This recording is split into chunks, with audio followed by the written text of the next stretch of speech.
Hey you, and welcome to this video where I will help you out how to add a job on your profile on LinkedIn. And for this we click on left in the top on the profile picture and then go to this profile, and then from here we click on add section.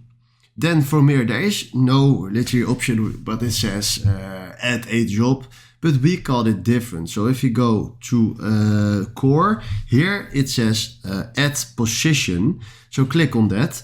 And from here you can fill in all your details for your job. So give it a title, your employment type, company name, location type, starting date, the description. You can also do end current position as of now. And after that you can add skills and media. But by filling in this page on the correct way and then click on save and then decide if you want to notify your network.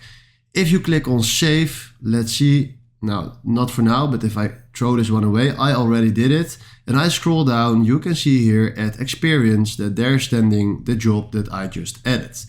So this is exactly how you can do this. And if you found this video helpful, please consider subscribing and give this video a like. And then for now, thanks for watching.